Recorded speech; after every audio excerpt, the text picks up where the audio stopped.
Susu. Novel Dr. Genius Fang Qiu. Bab 411. Dia tahu persis apa yang dipikirkan lelaki tua itu. Tetapi bagaimana dia bisa membiarkan orang tua itu mengambil jalannya sendiri? Mengapa dia tidak takut bahwa dia akan merusak reputasi rumah lelang sementara dia menggertak yang lebih lemah?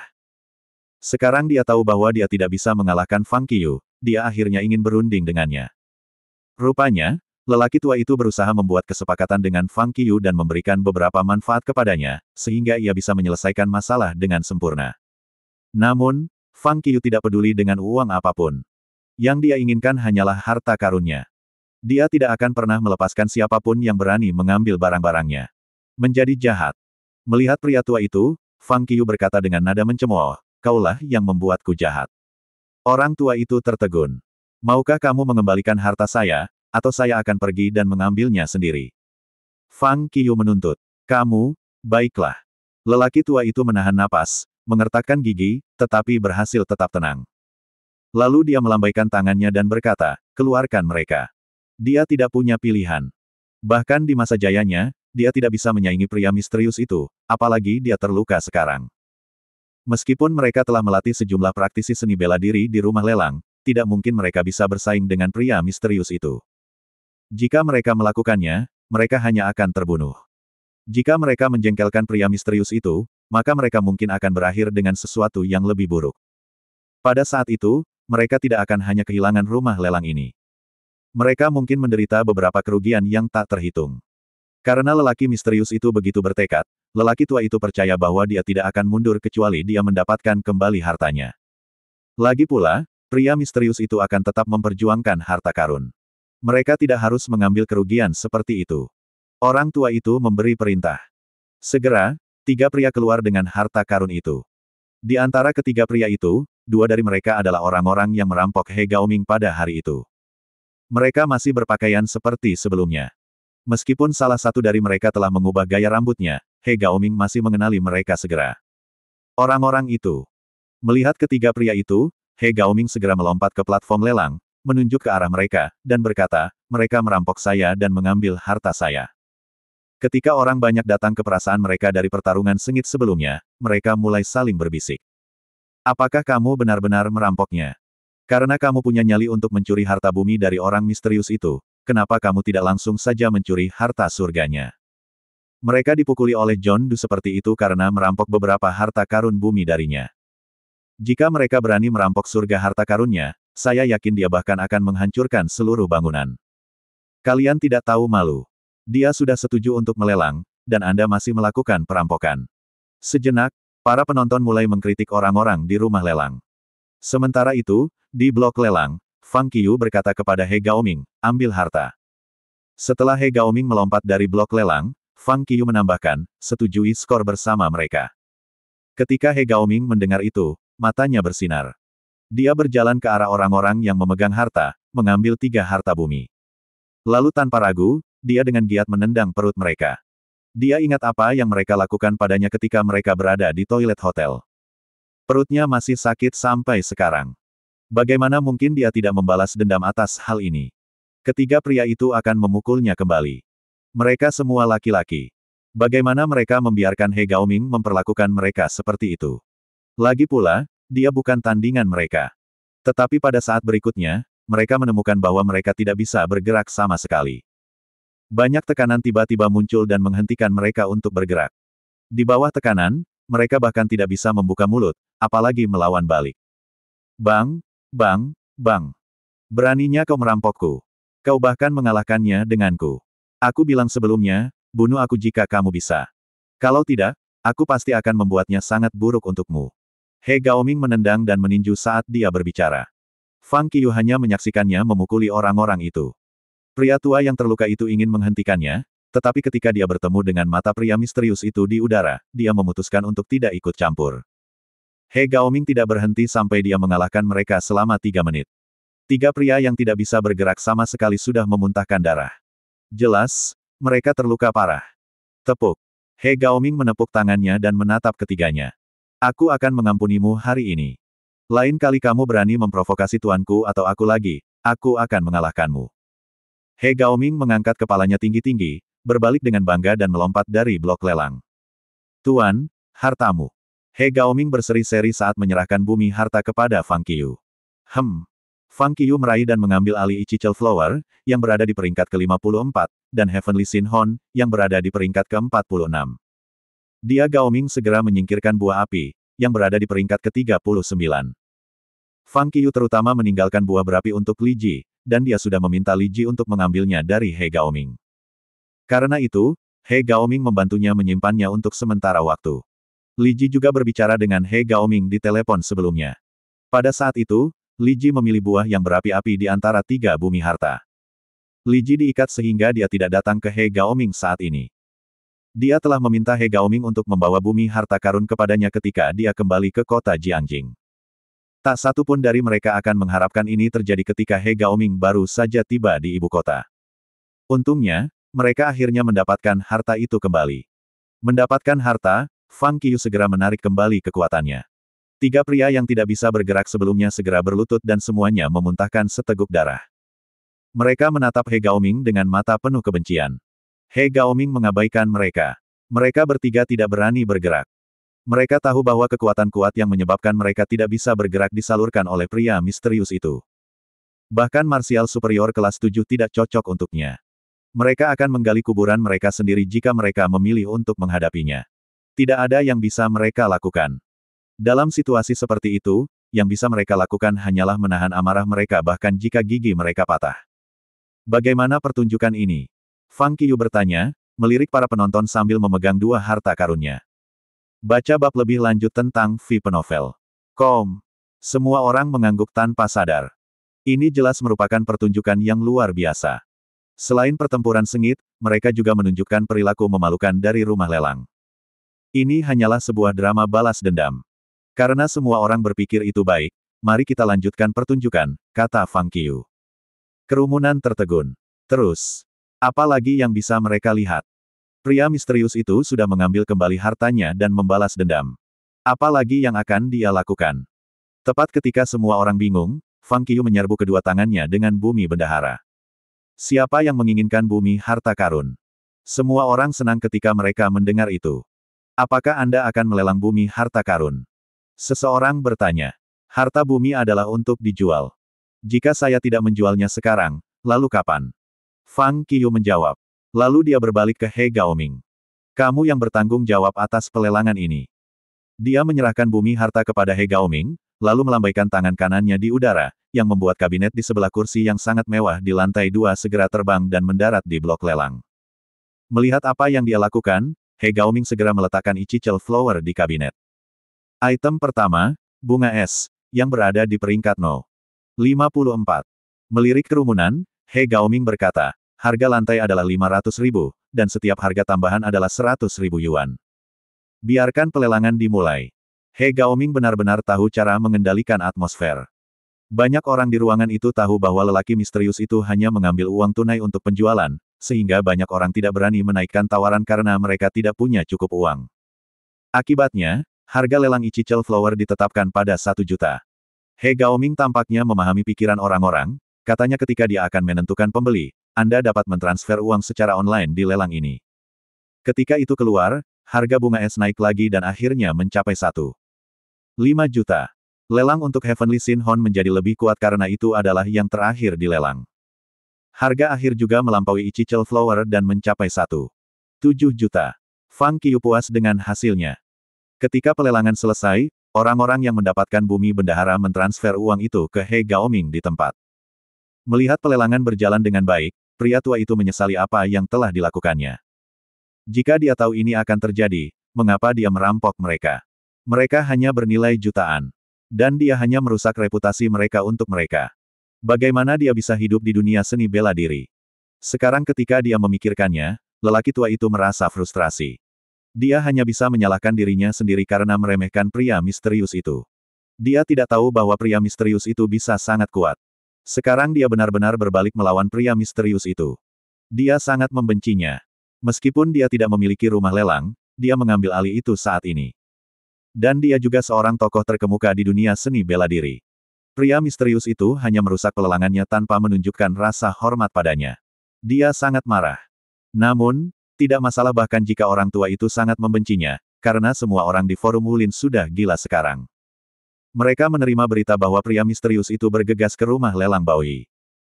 Seseorang bahkan memposting khususnya untuk meminta orang-orang yang hadir memberikan streaming langsung untuk mereka. Tapi tidak ada yang merespons.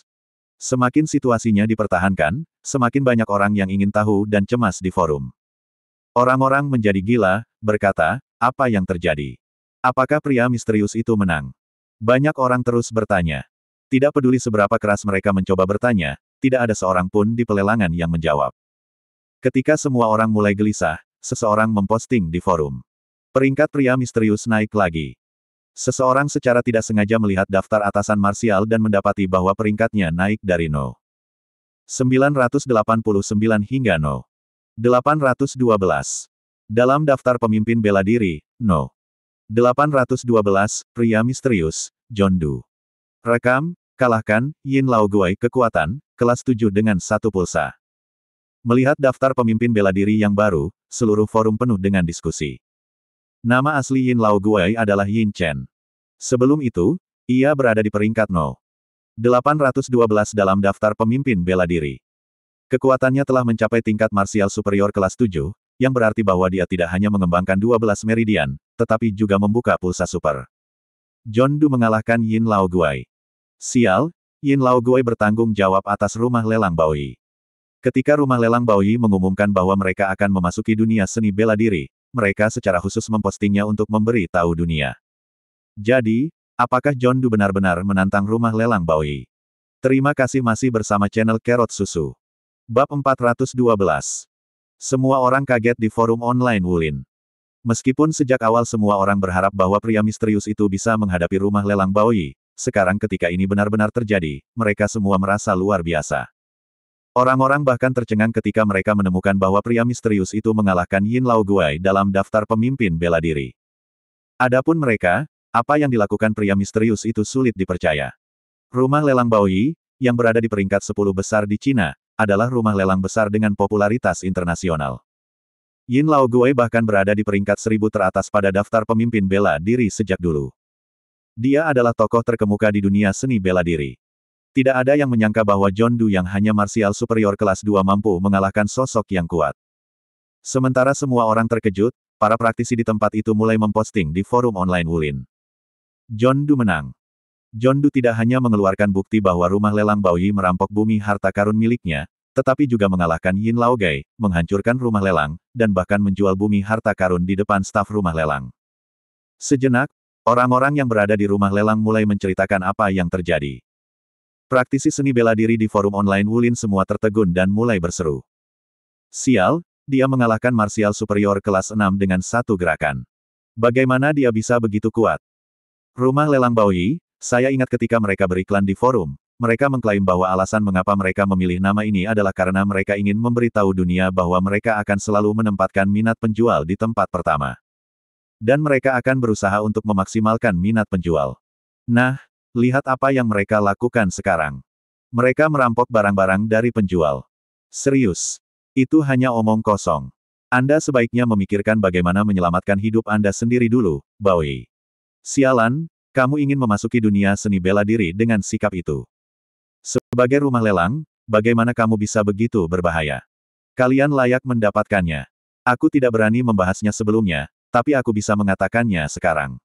Saya mendapat sepotong batu giok secara kebetulan dan dihubungi oleh rumah lelang Baoyi. Mereka menawarkan untuk membantu saya menjualnya.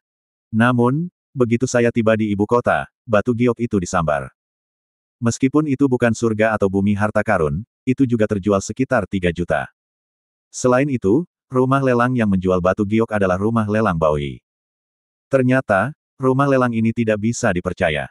Apa? Mereka bahkan merampok batu giok. Saya akhirnya tahu bagaimana rumah lelang ini menghasilkan kekayaan. Semua uang yang mereka hasilkan diambil dari penjual tempat mereka bekerja. Bukankah itu keterlaluan? Rumah lelang semacam ini harus ditutup. Sejenak, ketika semua jenis komentar berdengung di sekitar forum, reputasi rumah lelang Baoyi menjadi lebih buruk. Sementara itu, orang-orang bertanya-tanya seberapa kuat pria misterius itu. Sungguh luar biasa bahwa dia tiba-tiba muncul di daftar superior marsial. Sekarang dia bahkan berhasil masuk ke 1000 teratas. Tidak ada yang bisa percaya bahwa ini baru saja terjadi. Hari ini, John Doe benar-benar menaikkan peringkatnya lagi, naik dari 989 menjadi 812 dengan kecepatan luar biasa. Tidak ada keraguan bahwa tidak ada yang bisa melakukan ini di dunia seni bela diri. Dengan naiknya peringkat lagi, orang-orang semakin ingin tahu tentang kekuatan sebenarnya pria misterius itu. Apakah dia benar-benar marsial superior kelas 2? Ketika pelelangan selesai, Fang Qiyu dan He Gaoming meninggalkan rumah lelang. Keluar dari gedung rumah lelang, Fang Qiyu berkata, ketika saya kembali ke Jiangjing, saya akan menemukan Anda. Tuan. Melihat Fang Qiyu, He Gaoming tersenyum licik dan bertanya, ini sekitar 3 juta yuan. Tidakkah kamu takut aku akan mengambilnya? Kamu bisa mencoba, kata Fang Qiyu dengan sungguh-sungguh. Saya hanya bercanda. Mengapa serius sekali? He Gaoming berseri-seri. Namun, Fang Qiyu baru saja pergi sebelum dia menyadarinya. He Gaoming naik taksi ke bandara, dan ponselnya berdering di jalan. Itu adalah Li Ji. Ketuk, ketuk, Fang Qiyu diam-diam kembali ke hotel. Ketika dia baru saja mengganti pakaiannya, seseorang mengetuk pintu. Siapa ini? Dia bertanya lalu membuka pintu. Itu adalah seorang pemuda yang dia tidak tahu. Ini pemberitahuan. Pemuda itu memberinya kartu dan berbalik ke kamar sebelah. Memperhatikan. Dia menutup pintu dan melihatnya dengan bingung. Itu adalah pemberitahuan dari kelompok program dari Yang Pisician of Huaxia Competition. Hanya ada satu kalimat di kartu itu. Dikatakan, besok pagi pukul 10, kelompok program akan mengadakan pertemuan di ruang perjamuan hotel untuk mengumumkan rekaman program lusa. Kecuali kalimat itu, ada peta kecil yang menandai lokasi aula perjamuan di kartu. Ada 340 orang dari 34 provinsi.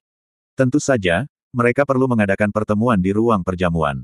Fang Qiyu menggelengkan kepalanya dan terkekeh. Fang Qiyu mandi dan pergi tidur. Hari berikutnya, dia bangun pagi-pagi dan melakukan beberapa latihan di taman terdekat. Fang Qiyu dan Jiang Miaoyu kemudian pergi untuk sarapan bersama. Pada jam 9.40, dua dari mereka menuju ruang perjamuan. Sebenarnya, tidak sulit untuk menemukan aula hotel. Itu di lantai pertama dan di pintu belakang. Karena Fang Qiyu telah menemukan aula sebelumnya, ia membawa Jiang Miaoyu ke aula dengan cepat. Hanya ketika mereka tiba di ruang perjamuan barulah mereka akhirnya menyadari kapasitasnya yang sangat besar. Begitu mereka berjalan, Fang Qiyu melihat bahwa ada 35 meja bundar yang diatur dalam lingkaran di sekitar platform di tengah ruangan. Sekarang, hampir semua meja bundar penuh. Ada 10 orang di setiap meja bundar seolah-olah apa yang mereka lakukan di pesta pernikahan. Satu meja bisa memuat tim provinsi. Fang Qiyu, lewat sini. Berdiri di meja bundar dekat panggung utama, satu-satunya mahasiswa dari Universitas Pengobatan Cina Jiangjing bangkit dan melambai ke Fang Qiyu dan Jiang Miaoyu. Akibatnya, semua orang di aula perjamuan berbalik ketika mereka mendengar dia memanggil Fang Qiyu. Mereka semua fokus pada Fang Qiyu. Apakah ini Fang Qiyu? Saya dengar dia benar-benar hebat. Dia mendapat skor penuh pada setiap tes. Tentu saja.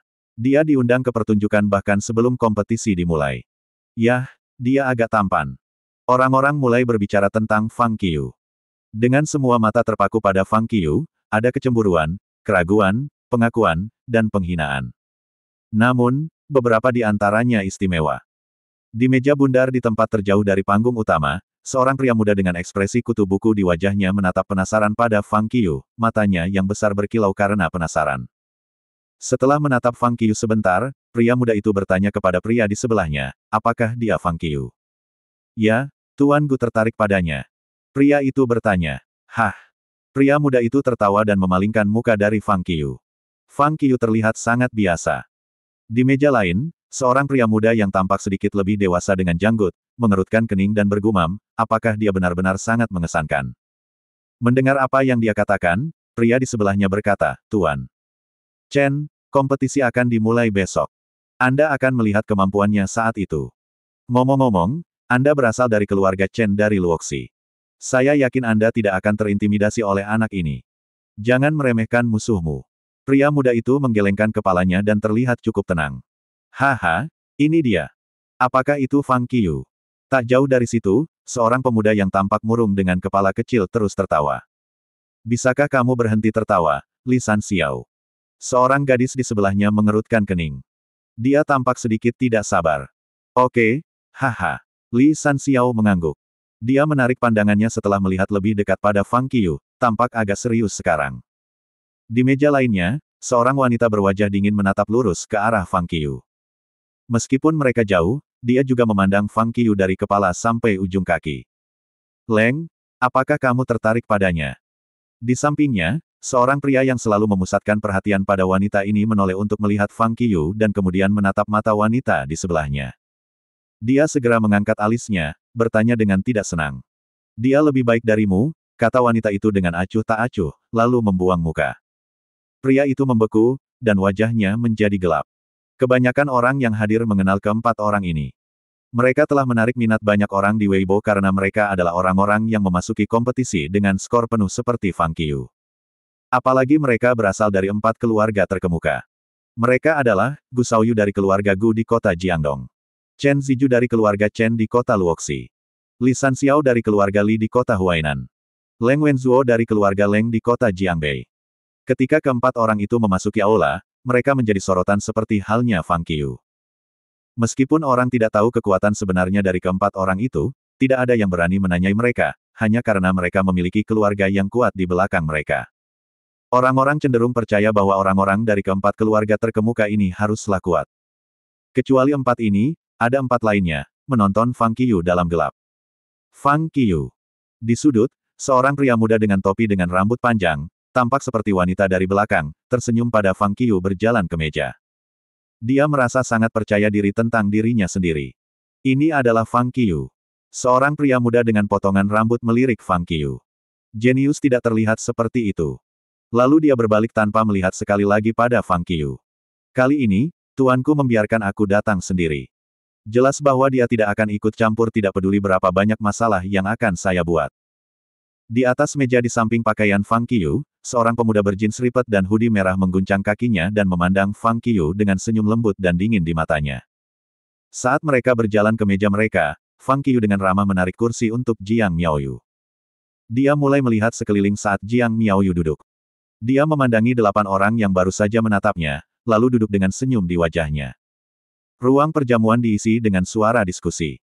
Orang selalu menyatakan bahwa tidak ada yang akan menjadi yang terbaik dalam sastra, seni bela diri, dan kedokteran. Meskipun orang-orang yang hadir adalah orang-orang baik di bidang medis, mereka ada di sini untuk kompetisi. Itu normal bahwa mereka tidak akan berpikir bahwa mereka lebih lemah daripada siapapun. Karena itu, ada permusuhan di mata semua orang.